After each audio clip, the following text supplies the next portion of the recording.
Scanning for audio.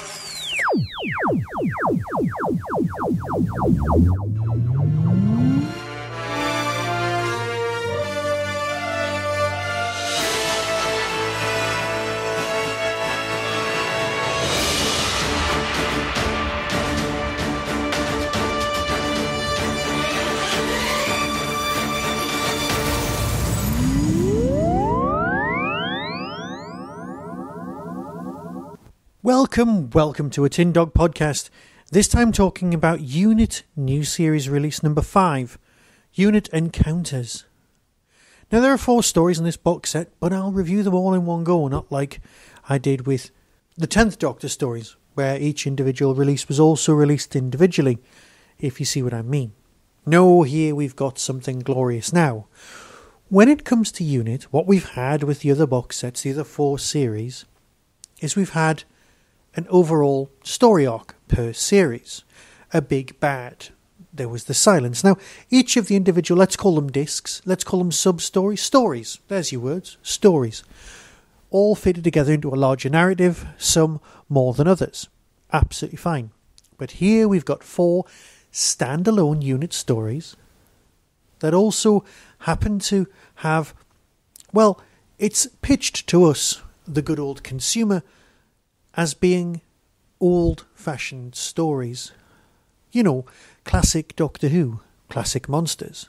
It's classic monsters, new unit. Let's pitch it like that, shall we? Now on the box, so that I'm not confronting spoilers, you've got 2 Kates, and in the background of one of the Kates, there's the logo that looks suspiciously like the one from Inferno. You've got a Dalek, and you've got a Sontaran. You know there are 4 stories, and they may or may not be linked. But that's it. Now, I know you can count. You can count to 3 there, can't you? Not 4. So you know that there's something that may or may not be from the past in one of the other stories. I am fickle, but I'll come to that in a moment. We've got 4 stories. We've got the Dalek Transaction by Matt Fitton, Invocation by Roy Gill, the Sontaran Project by friend of the show Andrew Smith, and False Negative by John Dorney. All remarkably good authors, all with a decent track record behind them. Yes, they are the names that keep appearing all the way through Big Finish, but you know what? As long as the quality's high, and as long as the stories are deeply enjoyable, which they are, we're all very happy about that. So let's start by looking at the fact that this is released in November 2017, and is only available to buy from the Big Finish website until January the 31st, 2018. So basically February. Then it's on general sale. If you like Modern Unit, you'll have bought the other series. Is this a decent edition? Of course it is. But what are we actually getting? Story 1, the Dalek Transaction, which, admittedly, is a single Dalek story. Now the real trick with this is to make it not like, well, Dalek or Jubilee, which it manages in spades. If it's like anything, it's like Predator, because it's in a jungle. It's a lone alien trying to kill everyone. Yes, there is a whole extra storyline going on, which is something that becomes more of an echoey arc. There needs to be a world for a story arc that isn't really a story arc. A MacGuffin. No, that's not really polite. Something that gets mentioned, but that doesn't really affect anything until the end. Let's call it a Torchwood. So, in this series, the Torchwood is, well, there is one present. I'm not going to spoil it. What I am going to say is that, well, here's the synopsis. When a rogue guerrilla faction offers an alien artefact for auction, Kate Stewart and her team go undercover to the jungles of Central America, but they find that the prize on offer is far deadlier than its owner realises. Captive, desperate and alone, that's when a Dalek is at its most dangerous. I've said it's like Predator, and that's just shorthand and lazy journalism. It is, because the story's so much more than that. I do have one slight technical issue with something that happens in the story, but as that would be a spoiler, I can't discuss it with you here. Perhaps I'll mention it in a few weeks' time in a different thing, but just for context purposes, one Dalek without a gun stick, is still a very dangerous and formidable creature. And let's face it, nobody's taking on a Dalek with a sonic screwdriver here. We're all humans, and that's going to be just a tad scary.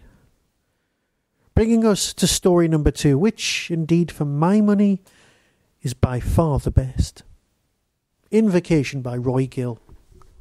Because I am fickle. Well, here's the synopsis now, I'll explain. It's Halloween, and Josh finds himself at a party where phantoms are becoming all too real. Osgood is working late and hears voices from the skies making strange incantations. The next day, Kate has gone missing on the Scottish borders, and the team head north to investigate. Ghosts from the past are haunting Unit, and now they threaten the whole world. This also contains a brilliant couple of performances from guest actors, one of which is a very familiar voice from Survivors. And as I've just listened to Survivors Series 7, I was very pleased about this. The location is great. Now, perhaps it's just winter or Christmas that's coming, but I do like a ghost story and a sci-fi one, a stone tapesy kind of a story, and that's so what this is. Yes, Nigel has produced some great work and was always at odds with Doctor Who for taking his work and turning it into something more kiddie-friendly, but not here. Here we've got a great set of stories, and it's not just stone tapes. Well, it's got leanings towards the demons, but I don't really want to say any more than that, shall I? That would just be not fair. Let's talk about story number 3, The Sontaran Project by Andrew Smith. It's a great runaroundy, shooty, militaristic, another examination of the Sontarans. Oh, we love them. Let's face it, I nearly called my cat Strax because he looks quite grumpy. And he's quite small. But, you know what? Just for the record, he didn't get called that. He got called something else. But I do like the Sontarans. I always have, even in the Two Doctors. But recently, they've become so much better. The one thing that I would love is finally to have some Rutan action in Doctor Who. They are the great Captain Mannering's wife of Doctor Who. We never really get to see them in action, but we know they're there and they're always hanging around. And as they're the sort of race that could quite easily take over and inhabit, say, an entire Earth colony, that kind of storyline is ideal. But that's for another time. That's another story. What we need here is chat about Sontarans, cloning, and, well, just Earth. Here's the synopsis.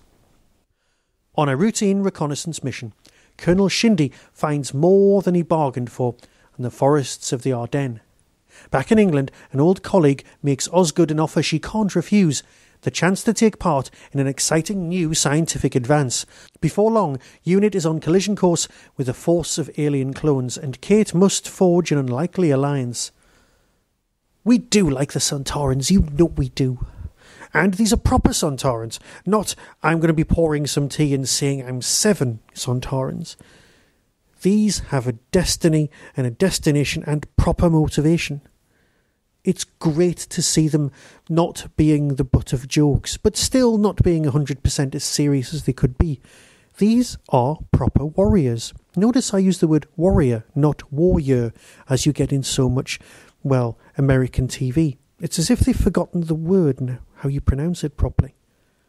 Moving on. To number 4, false negative. Look, I'll do the synopsis before I talk about this. When a strange travel capsule is activated in Unit's laboratory, Osgood and Josh find themselves in a whole new world of trouble. Soon, nobody at Unit HQ is quite who they seem. And the team discover that the greatest danger they could ever face comes from within. John Dorney, always good. And here, well, do you remember Inferno? Of course you remember Inferno. Of course you remember those alternative universe storylines. That's fine, that's acceptable. And then you realise at the end of Inferno, that world is destroyed. So having an alternative universe storyline set in the same universe is kind of impossible. But you can have one set in a very, very, very similar world, with the same badges and the same fascist dictatorship and the same fascist England. Yeah, remember, fascist England is not real. Not real. Yes, moving on. And what we've got is a really great story. But, for me, the best story in the box set isn't the ones that hammer on the door of the past and represent us with stuff that we've already had. No, it's the ghost story. It's number 2 by Roy Gill. And that's not to say that I didn't enjoy the others. I did. I had some great laughs with the 4th story. And the laughs were where they were supposed to be. There are some tremendously good lines.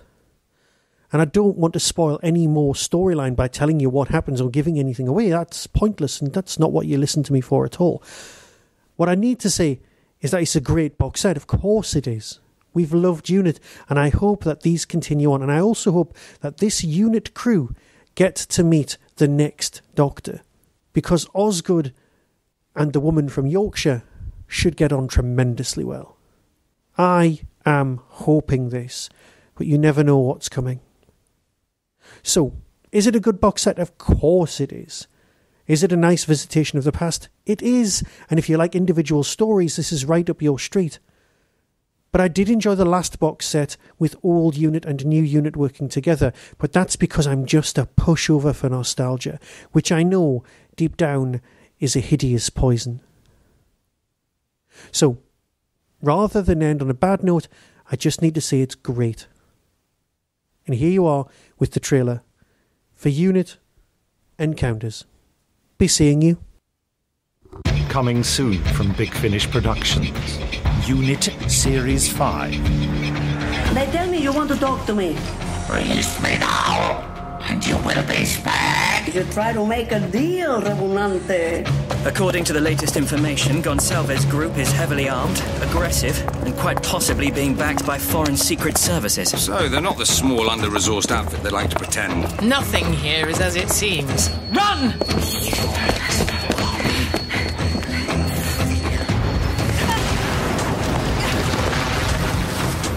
It worked! There must have been a camouflage shield around the ship. At least now we know who we're up against. I know a Sontaran scout ship when I see one. Do not move!